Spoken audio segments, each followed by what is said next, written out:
Hello, beautiful. Today I'm going to be making over my cozy, intimate deck space. Now, cozy and intimate is what you say when you have a small space, but you still want to be fancy.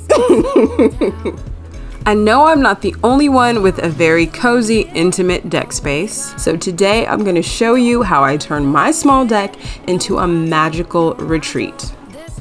My name is Zakia, and each week I share decor, DIYs, and tips for living your most beautiful life. Okay, so first of all, we are not going to judge my before deck. I know how terrible it looks, but I am just now having the chance to get around to working on it. So we're gonna forgive what it looks like right now. And that is pretty bad. The wood is stained, it is mildewed, it is just actually pretty gross. And I haven't really taken the time to get everything together because I've been so busy, and this planter box looks atrocious. Now, this is what the deck floor looked like before we power washed it, and it wasn't that bad, but there were a few spots that were really terrible. This spot where the rug was particularly bad. There are very scary things growing there. So of course we power washed, but I had some issues with that footage, so I don't have it for you guys today. But I do have the results of the power washing and cleaning, and it was very drastic and it turned out so well. My husband really did a great job, and you can see that this wood looks beautiful and bright and fresh again. At this point, we had a perfectly clean canvas to work with. I initially wanted to stain all of the wood, but then after looking at some of my inspiration photos and the things I liked, I realized that I was drawn to the bright white decks. So I decided to paint all of the upright structures and stain the floor of the deck. We will be rebuilding our deck, so I figured now was the time to sort of play around with things and sort of see what I like, so I wasn't too afraid of painting the wood for that reason. I did 1 coat of outdoor primer and 2 coats of outdoor paint in semi-gloss. To stain the deck, I used this Olympic Water Guard wood stain and sealer in the color maple brown, and I liked this because it was a 1 coat and you're done type of product, and it was also very inexpensive. This was very easy and very straightforward, so if you're thinking about it, just go ahead and go for it. I didn't want to buy new furniture, and I wanted to use as much as possible of what we had, so my plan was to just wash down these chairs that we already have and to remove the cushion covers and wash those and get them as clean as possible. But I still wasn't happy with how they looked, so I went ahead and bought these cushions from Home Goods, and they come as a set of 2 cushions, the seat cushion and the back cushion, for $49.99 each.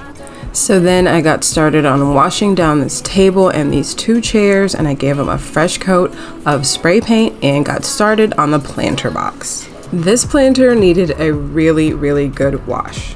I like to plant trailing plants in this planter, so I picked up some vinca and another trailing filler. Plants are such an important part of our outdoor decor, so don't forget to always add some sort of flower or some sort of greenery, because that's what's going to breathe life into the space. And for the idea that I had for this deck, these flowers and these vines are going to add that sort of wispy, sort of magical quality that I'm looking for. To really bring home that magic and romantic quality, I bought this ivy on Amazon and just strung it through the slats on the ceiling of the deck, and it gave a really nice natural effect. Then I added my favorite piece on the deck, which is this Moroccan style lantern that I got at World Market a few years ago, and I just hung it with a white zip tie. And of course, no sort of magical makeover would be complete without lights. So I bought these string lights at Target and just wove them through the ivy and the slats in the ceiling, and I love the way it turned out. What I did not like was that the kitchen window looked like a big black hole behind the lantern, so I decided to put up some outdoor curtains and hang those across that wall behind where the lantern is and where the lounge chairs are gonna go. And I was really happy with the overall effect that it had. It reminded me of some sort of lounge or a cabana. And I just hung them with furniture tacks. So finally, it was time to put the furniture back on the deck. And I'm actually using an indoor side table here. This isn't something that's gonna stay outside all the time.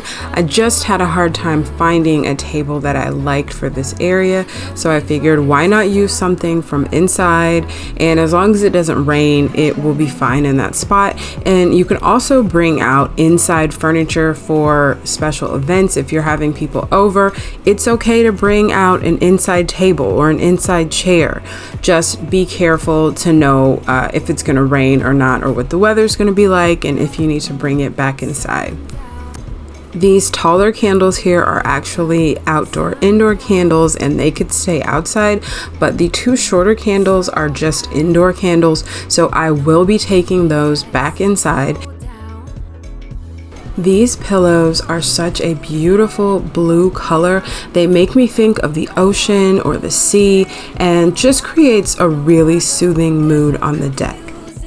This is a table that I had up in my attic, and if I want to keep it outside, I can just go ahead and paint it with an outdoor paint. This shelf is something else that I had up in my attic, and I thought it would be perfect for creating a little bar area.